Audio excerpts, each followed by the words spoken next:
otra vez tenemos coincidencia, es que se están moviendo las preferencias. Sí.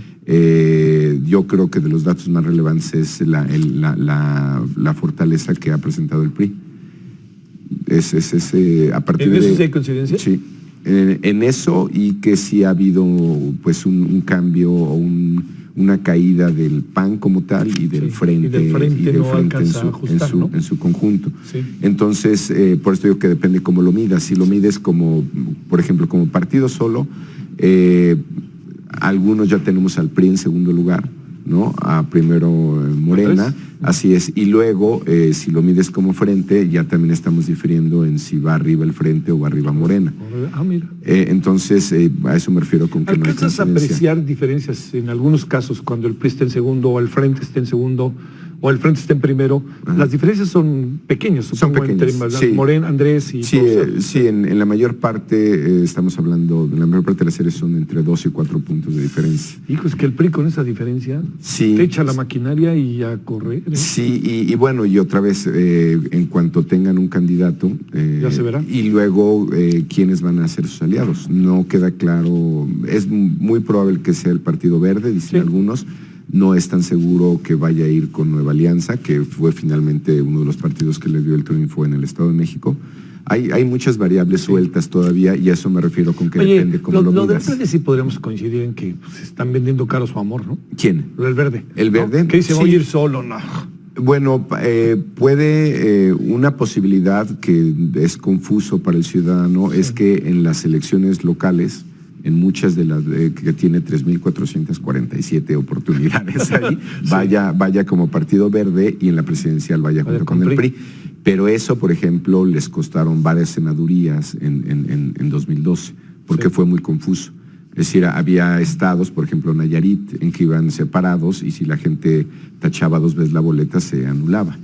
Y como en la presidencia ibas junto, ¿no? Es decir, te daban la boleta de presidencia, y si votabas de la misma manera, ahí sí valía, pero en el Senado te lo anulaban. Te lo anulaban. Y eso es un peligro que para los propios partidos, cuando no mandan señales claras de en qué alianza están, con quién van. Entonces, yo te diría, todas estas series están variando en función de si lo mides como alianza, si lo mides solo, luego los careos con quién lo estás haciendo, y lo que vamos a ver hoy, que me parece a mí el tema por lo menos acá. Que yo creo que va a ser ¿Viste muy, que vino Ciro, importante? como la llama el... Así es. A mí, en función de lo que él presentó, te confieso, Paco, no me pareció tan complicado, pero no sé, no quisiera, a lo mejor no tengo suficiente, porque sé que ayer lo discutieron ustedes. Lo que vamos a ver ahora es un tema de actitudes respecto a los independientes, pero digo, te doy un dato que no lo presentamos, pero estamos midiendo un espacio de entre 10 y 15 puntos para los independientes, que en una elección que se define, digamos, el 2006 por .56 o el Estado de México por 2.5, van a ser fundamentales. ¿Qué hacen? Y bueno, y la otra reflexión es ¿a quién le estarían afectando electoralmente? Te adelanto algo que suena contraintuitivo. Lo que nosotros presentamos ayer en el CIDE es que, a diferencia de lo que uno pensaría que a quien están afectando es al PAN o al Frente, una candidatura como la de Margarita Zavala, lo que nosotros tenemos es que el perfil más similar de ese votante le está quitando en realidad a Morena. Es decir, cuando tú haces el ejercicio sin el independiente y luego cuando lo metes, quien baja más es Morena. ¿Y al PRI lo tocas? Y al PRI prácticamente no vaya a ser, ya parece que no, ya mejor ni digo. No, pero es lo interesante de hacer estos ejercicios, claro, ¿no? Que cuando puedes hacer estos diseños, pregunta la preferencia sin independiente y luego lo pones, que hoy tendría alrededor de 10, 11 puntos. A diferencia de lo que se cree, no le estaré quitando necesariamente al Frente la mayor parte de los votos. Bueno, a ver, veamos algo de lo que sé que ayer dijeron también. Sí, digamos, es la reflexión sobre los independientes, como bien hace un rato lo señalabas, ya hay algún candidato que obtuvo su registro. En Apodaca. Así es, hay que tomar en cuenta que los requisitos son distintos si es para la presidencial, para senadurías o para diputados federales. Es muy importante verlo. Y senadurías hay que tomar en cuenta que, digamos, los distritos son más homogéneos, pero la senaduría, aún así hay diferencias, pero las senadurías, digamos, para alguien como Kumamoto, que está en Jalisco, un estado con 15 distritos electorales, es más complicado que un independiente en Tlaxcala. Por supuesto, ¿no? Por claro. poner Sí. o en Campeche, que tiene dos distritos electorales. Entonces, esto, digamos, el primer requisito es un 1% del padrón. Hay que tomar en cuenta que somos 86 millones de electores, 10% serían 8.6. Esto es el 1%. Hay quien cree que lo más complicado, más allá de este 1%, es el 1% del padrón en 17 estados. Que son 866,000 y tantos. Es decir, pero no es un tema solamente de cuántos, sino dónde. Sí. ¿No? Y esto te obliga a tener dispersión. Nuevamente, no es lo mismo senaduría en Campeche que senaduría en Puebla o Estado de México. O Estado de México. Para ponerlo, sí, claro. Para ponerlo. Y digamos, esto es más homogéneo, pero como ves, juntar este número de firmas es más asequible, es más probable por marcar las diferencias. Ahora bien, niveles de conocimiento de este cambio en la ley electoral. ¿Cuánta gente sabe que en esta ocasión vamos a poder votar por independientes? Alto. Alto, está bien. 70% de la gente sabe que hay candidaturas independientes y ahora, bueno, con todos los cuestionamientos que hay sobre la aplicación para conseguir firmas, yo creo que esto va a subir, ¿no? Sí. Es decir, está en el ámbito popular, sí, está en los medios, y va a seguir discutiéndose, yo creo, ¿no? ¿Qué tan difícil es y qué tanta posibilidad tienen? Son los siguientes dos reactivos. La gente creo que sí percibe que es que tiene pocas posibilidades, ¿no?, de ganar un independiente. Sí. Que otra vez que eso no significa que no vaya a influir e importar en la elección, ¿no? Estos 10 puntos o estos 15 puntos que pueden lugar, depende de cuántos, pero 47% de la población les ve pocas posibilidades, una tercera parte de la población no les ve posibilidades. En este caso de la presidencia, ¿no? Sí. Que es la claro, más es muy visible, importante, posibilidades de la presidencia. que es la más visible. Es muy distinto el Senado, es muy distinto una diputación federal. Pero para la presidencia probablemente esto es casi el tamaño de los que votarían independiente, claro, ¿no? Un 10%. Sí. ¿No se puede sumar ahí como un concepto pocas posibilidades y muchas posibilidades o no? No, que le ven posibilidades podría ser, o sea, estás en 56%, eso es lo que ¿no? quiere decir. 56% sí. Estaría, pero finalmente creo que son más sumables estas dos categorías, claro, tienes toda la razón. Ninguna y pocas, ¿no? Oye, pero dices no, una tercera parte. Sí, que no le ven. ¿No le ven por dónde? Digo, veremos cómo se desarrolla la elección, pero esto en el arranque es lo que está viendo el ciudadano. Esto es las posibilidades de ganar. ¿Qué tan difícil es conseguir el registro? En la siguiente pregunta. Está interesante, a ver. Para que un ciudadano pueda competir como candidata o candidato independiente al puesto de presidente, otra vez, esto es presidente, ¿no?, que es el más visible de la República, cada aspirante tiene que reunir alrededor de 806,000 firmas de la ciudadanía, distribuidas en por lo menos 17 estados del país. Esta cantidad de firmas que deben reunir los aspirantes a candidatos independientes, ¿le parece algo fácil o difícil de conseguir? Creo que ese barra roja de 64%. Está más que claro. Está más que claro que se ve difícil. En fin, esto es un tema de percepción, ¿no? Sí, ya la parte operativa es otra cosa.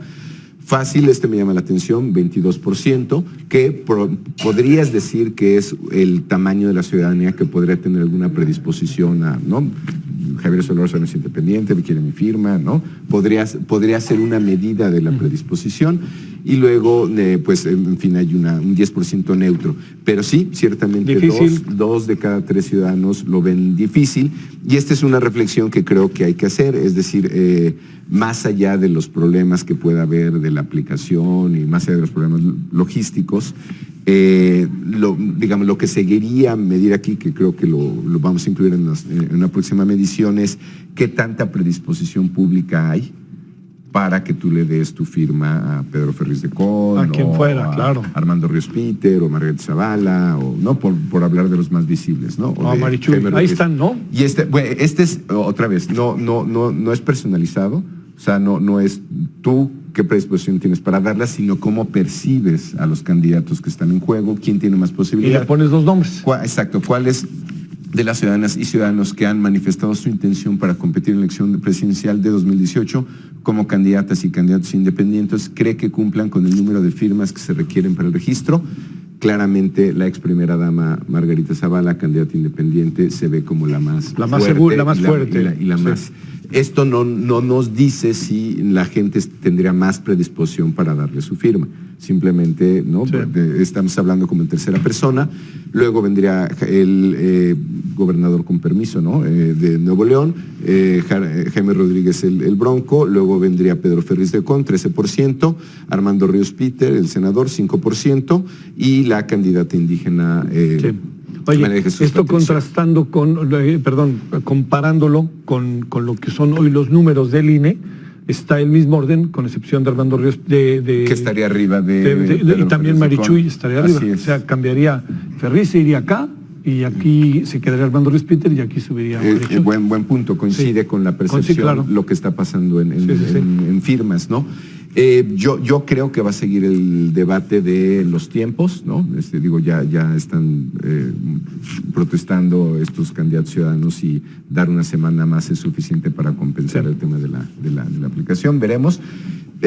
Probablemente la propuesta del senador Ríos Peter sea una de las más viables, que sea conseguirlas en papel. Si es muy Tengo la impresión de que lo van va caminando, ¿no? Es que creo que si alguno de ellos no consigue el registro y es por una restricción de cómo se hizo, ¿no? Que son las dos partes, ¿no? La parte mecánica y la parte de actitud. Lo que no tenemos claro todavía es esta. ¿Qué tanta predisposición hay para que tú le des una firma? Esto es absolutamente perceptual en tercera persona.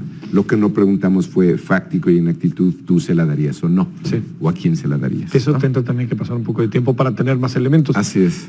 Te pregunto, yo creo que Margarita sí pudiera, da la impresión, lleva 10%, ¿no? Sí, y falta, pues, Y habrá ahí también, porque además hay una discusión en el INE y en las cámaras muy fuerte, porque de alguna otra manera estos personajes, en sentido estricto, campaña están haciendo.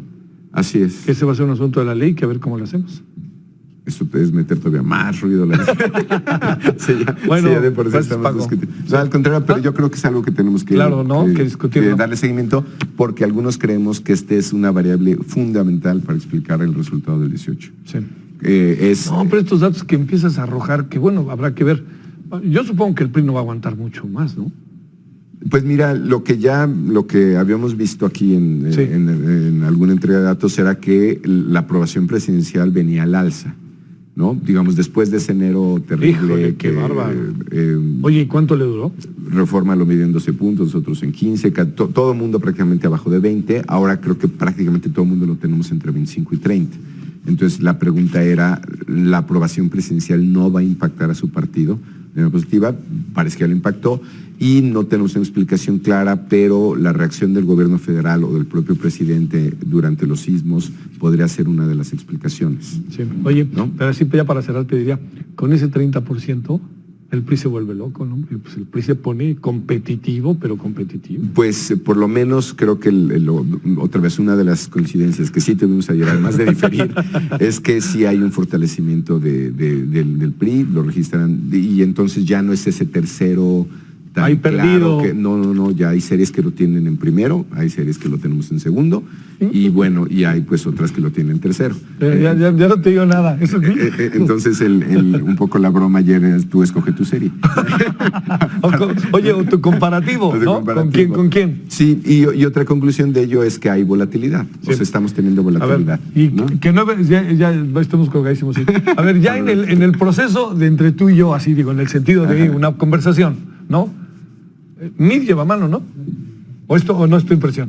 En términos de números, sí. Digamos, no es tan conocido comparado con otros nombres, por ejemplo, y con otros candidatos.